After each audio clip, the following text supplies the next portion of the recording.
Hi everyone, my name is Michelle and I'm the founder of Be a Brand Rebel and the Brand Rebel Academy. So last week I was at a book launch, which was actually very interesting because the writer of the book, or actually there were two writers present who combined with some other fabulous entrepreneurs, wrote short stories, collected them in a book, and two of the writers actually joined my 3-day course. So I was really privileged to be part of that. And what was really interesting is that during the book launch and the presentation, we were speaking about online entrepreneurship and digital entrepreneurship. So one of the people in the room asked a question, and she said, well, if you're a digital entrepreneur, don't you find it difficult to really get that personal contact with your customers? I mean, how do you do that? Don't you miss it? Because I just love having that personal touch. And the question wasn't directed at me, but I was definitely fascinated by the fact that she answered that question, because she nailed it.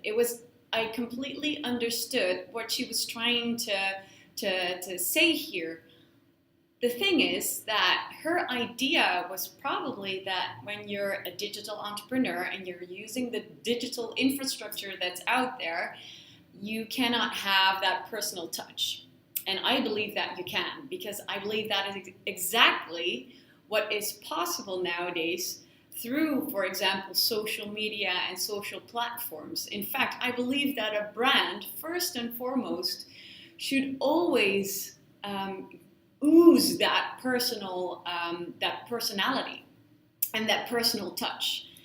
Because in the end, there's a lot of businesses that do what you do. There is a lot of others that do that have the same product. Maybe they're just as good, maybe they're better, maybe they're less good. It doesn't really matter. The thing is, there's a lot of competition.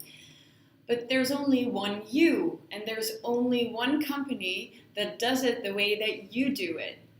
So the difference between your competitor and you and all the other competitors is simply the way you position your brand and the personality that you're showing.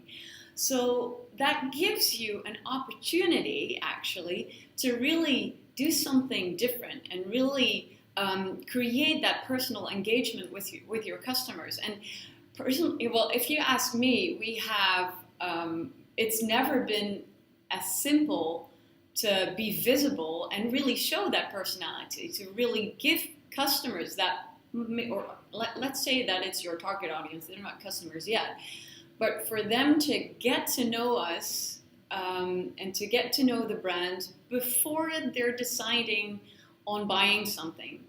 So it's never been this easy. Why? Because nowadays we have access to all these platforms like Instagram, like Facebook, like YouTube. We have all access to all these platforms, and we can actually use these channels and their infrastructure to convey our message, to actually tell our story and show our personality. And well, that's a tremendous opportunity we have in front of us. And even though I don't believe that it's the only way, there's a lot of different ways in which you can communicate into your marketing, but it's complementary. Sorry, it adds to the experience. It gives people a chance to at least get to know you a little bit, and especially when people are doing some research on brands. Well, they type in the brand name in Google and see what they can find, or maybe they go on Facebook and find the Facebook page. Some people even a lot of people use YouTube as a search machine, but there's people who go to Instagram as well and want to find out, okay, so what does your Instagram feed say? What is the story that you're telling? Personally, for example, when I go out to dinner, I use Instagram as a search tool to find out if the restaurant communicates and if they what kind of communication, what kind of story they have. I do research on social media to find out who are they? Who are these people? And what's their brand? And what's their story? And the thing is that I'm definitely not the only one doing that. There's a lot of people who use social media to actually find out about the people behind it, the story behind the brand. And that is the personal touch. And for that reason, it doesn't really matter if you're selling your stuff digitally only or offline as well, if you're constantly in personal contact or not. If you're using these existing platforms to show yourself, be visible, share your vision on your industry, then that person, people will get the feeling that they're getting to know you anyway. In fact, some people sometimes feel that they know me because they see my videos every now and then. And it's really funny to hear from people, I really feel like I know you, and you really show that personal element. And that's how I do that. I don't meet with everybody personally. I have a lot of clients, actually, I've never even met. And that's the power of what social media does nowadays. Now, there are a number of ways to actually use social media in your advantage, but I do want to make one thing clear, and that is that, well, first of all, I do believe in consistency. I think that you need to be consistently visible. Don't just use social media because you have a campaign, because you want to sell a new product. No, just, be consistent, build a trustworthy brand. But we have a business to run, people. It is not the only way. It's not something to keep focusing on all the time. Social media and content platforms, they are a tool. It is not your primary place to be. It is not your primary business. No, you need to focus on the business first and foremost.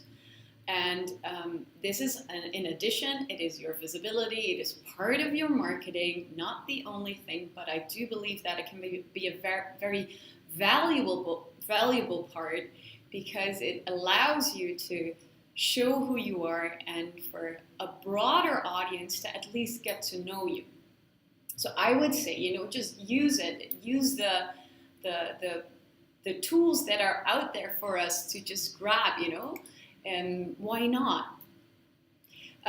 So how could you use these platforms? Well, I do believe in building strong profiles. Build the basis first. Well, of course, there's your website, and I really believe that's an important tool that you want to use. And apart from that, I would suggest that you create some kind of lead magnet.